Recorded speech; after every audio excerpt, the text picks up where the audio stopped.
The Story of Redemption by Ellen G. White. Chapter 9. The Tower of Babel. Some of the descendants of Noah soon began to apostatize. A portion followed the example of Noah and obeyed God's commandments. Others were unbelieving and rebellious, and even these did not believe alike in regard to the flood. Some disbelieved in the existence of God, and in their own minds accounted for the flood from natural causes. Others believed that God existed and that he destroyed the antediluvian race by a flood, and their feelings, like Cain's, rose in rebellion against God because he destroyed the people from the earth and cursed the earth the third time by a flood. Those who were enemies of God felt daily reproved by the righteous conversation and godly lives of those who loved, obeyed, and exalted God. The unbelieving consulted among themselves and agreed to separate from the faithful, whose righteous lives were a continual restraint upon their wicked course. They journeyed a distance from them and selected a large plain wherein to dwell.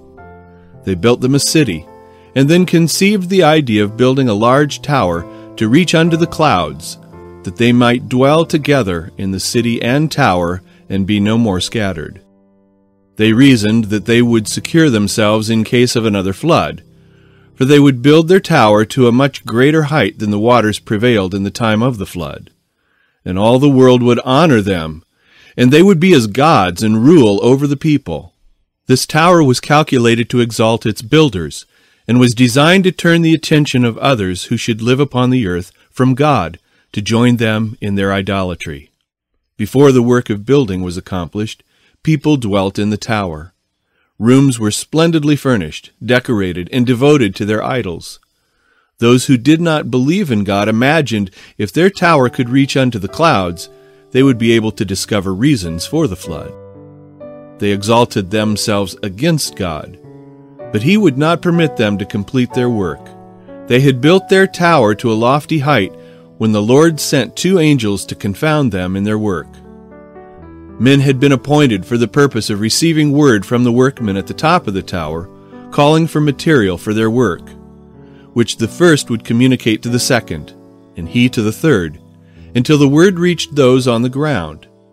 As the word was passing from one to another in its descent, the angels confounded their language, and when the word reached the workmen upon the ground, material was called for which had not been required.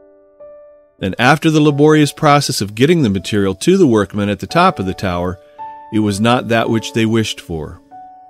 Disappointed and enraged, they reproached those whom they supposed were at fault. After this there was no harmony in their work.